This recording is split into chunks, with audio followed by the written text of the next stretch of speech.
He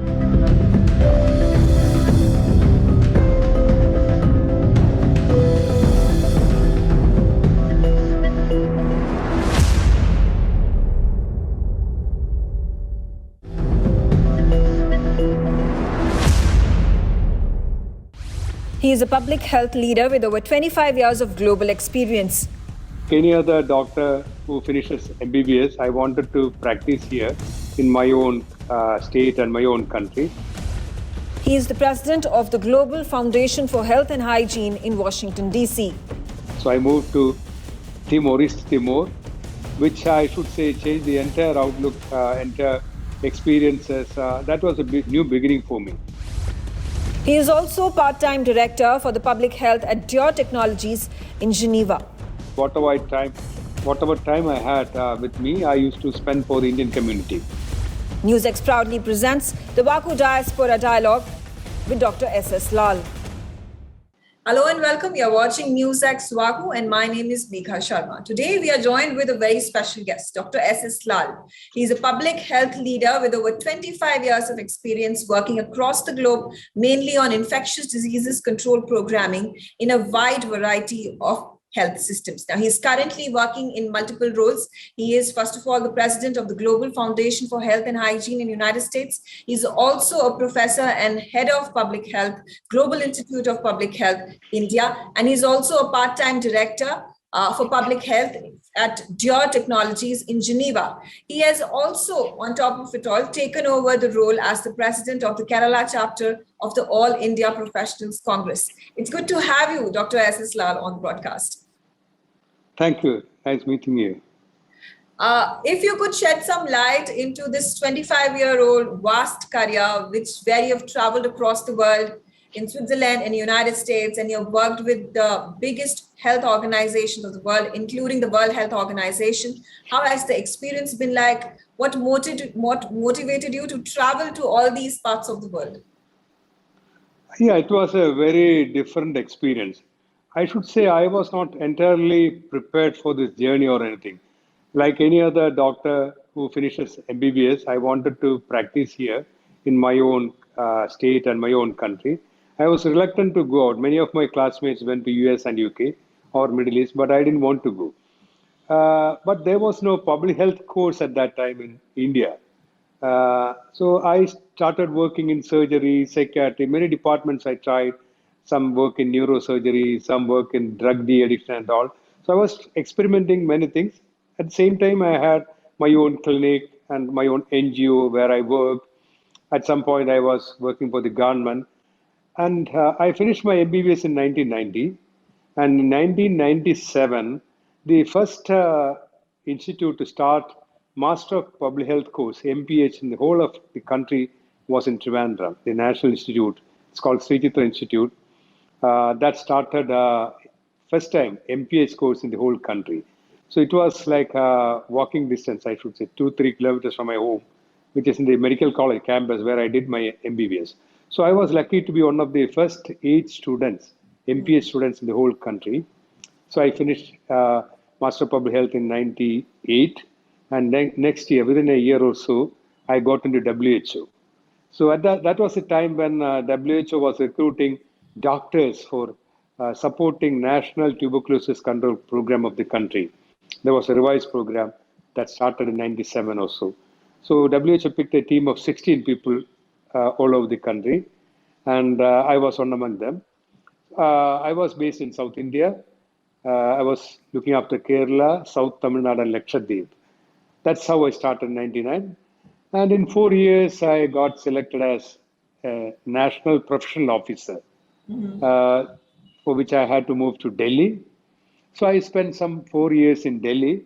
Okay. So then I got an international selection as the tuberculosis and HIV technical officer for East Timor, a country which was the least developed country at that time in 2007. So I moved to Timor, East Timor, which I should say changed the entire outlook, entire experiences. That was a new beginning for me. Of course, Delhi was also a new place, but Timor changed my whole life. When I was working in East Timor, I got selected as as a manager kind of person to the Global Fund. So at that time, the Global Fund was part of WHO, and it was in Geneva. So I joined the Global Fund in 2008. So I spent some 5 years at the Global Fund in Geneva. And which is the biggest funding agency, health funding agency. It's a pooling of all countries. Even at that time, it was $22 billion. And after 5 years, I moved to US. So I first moved as the Global Tuberculosis Director of an international organization called PATH, which is based in US and which has operations in some 70 countries all over the world. So I spent some 5-6 years at PATH. Then I joined FHI, Family Health International, another huge organization, as the Director Infectious Diseases in charge of tuberculosis. Then after 1 year or so, I left that organization to come back to India. I had a couple of reasons. One is the political reason. I was asked by the Congress party to come back to politics. I was a student leader. So I came back, and my mother was, she wanted my presence here. She's very old and had some illnesses. So for both reasons, I came back. I resigned my job and came back to India. But I continue in many of the global committees of WHO, many other committees. I gave technical assistance to many organizations. I'm the vice chair of a WHO working group on TB. So I have international activities, but I resigned from my permanent job. But I do consultancies for UN, World Bank, such organizations.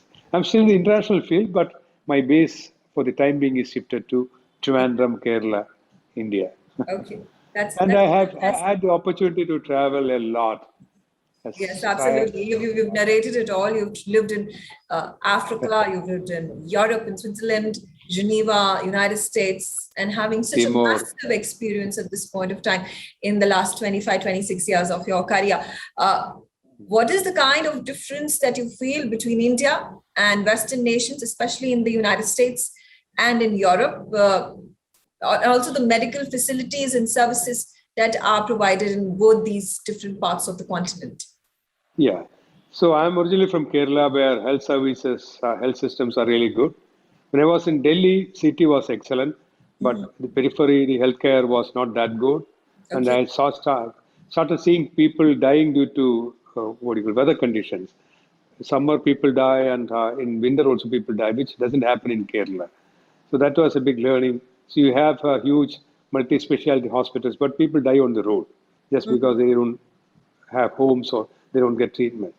And when I was in Timor, that was the least developed country at that time, the whole world.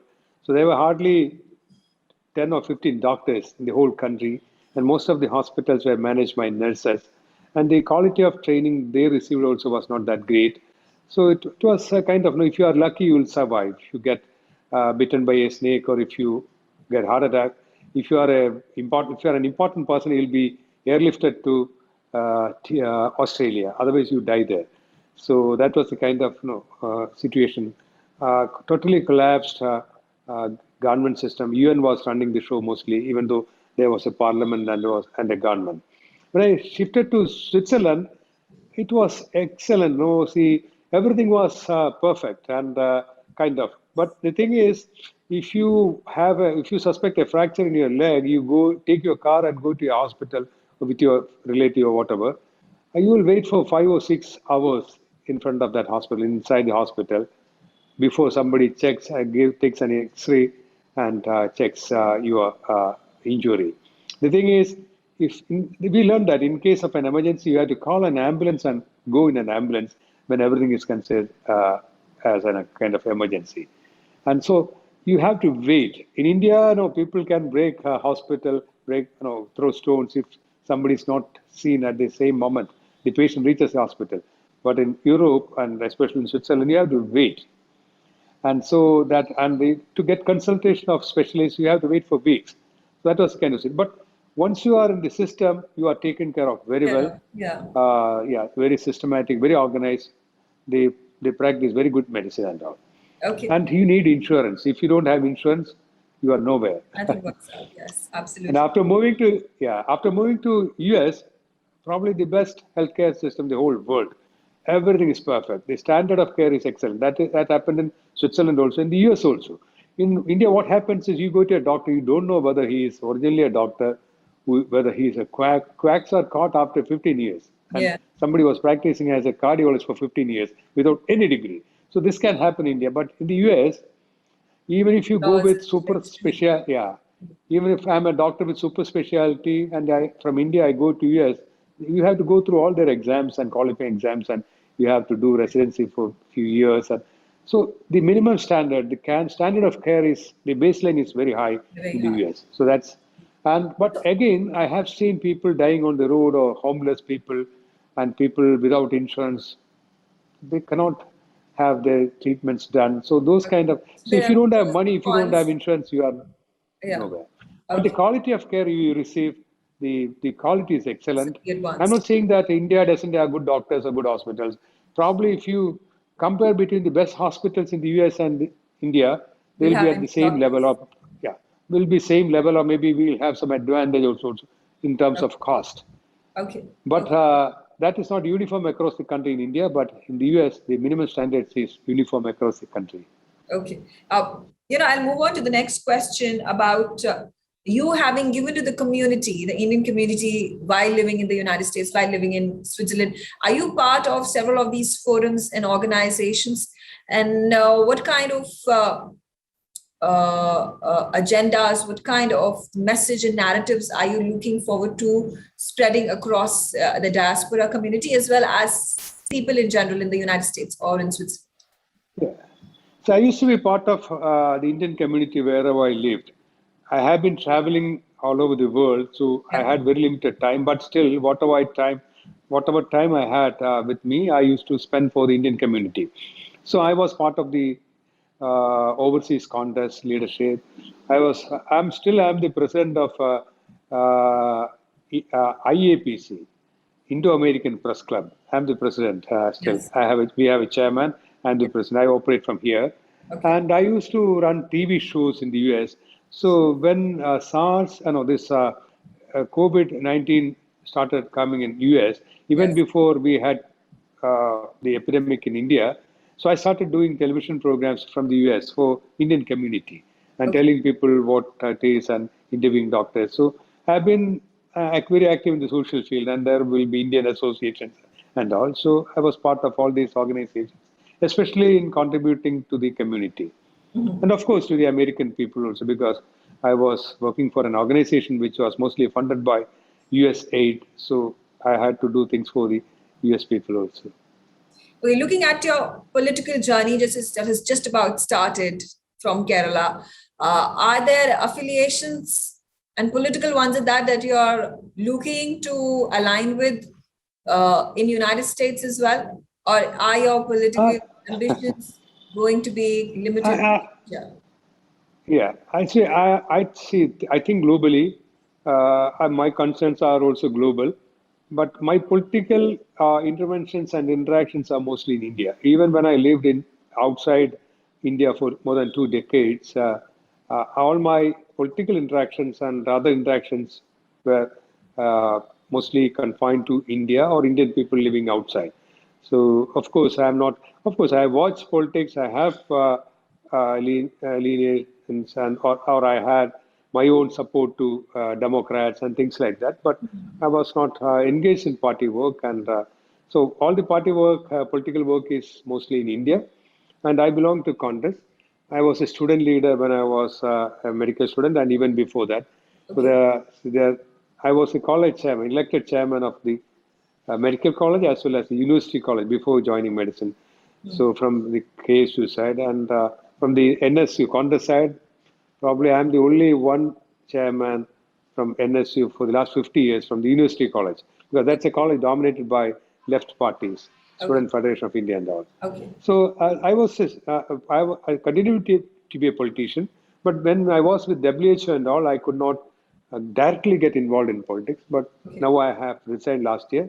I stood for the assembly election. I lost, but I was a Congress candidate in the last assembly election. Is there a way that you are dismantling this kind of negative perception about India and Indians in Western nations? Yeah, so our people are our ambassadors. the people, most of the people living outside, they go out because they excel in their career or their own fields.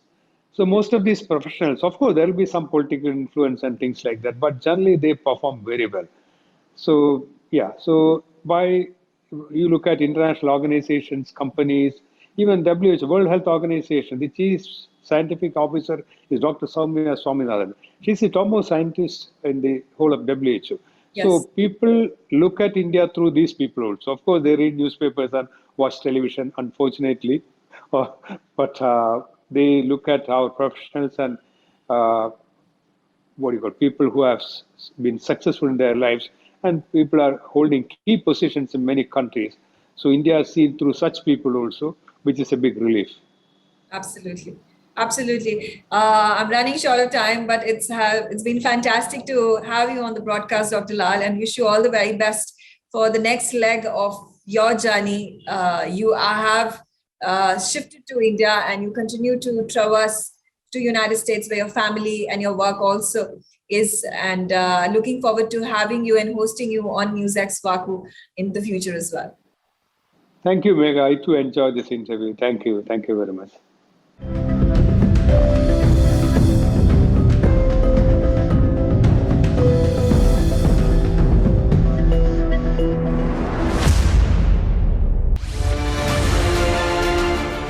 NewsX ITV network have proudly launched the VaKu Diaspora Broadcasting Network. VaKu DBN will be India's first mainstream platform dedicated to the diaspora community. Help support us, become VaKu patrons at memboro.com/VaKu.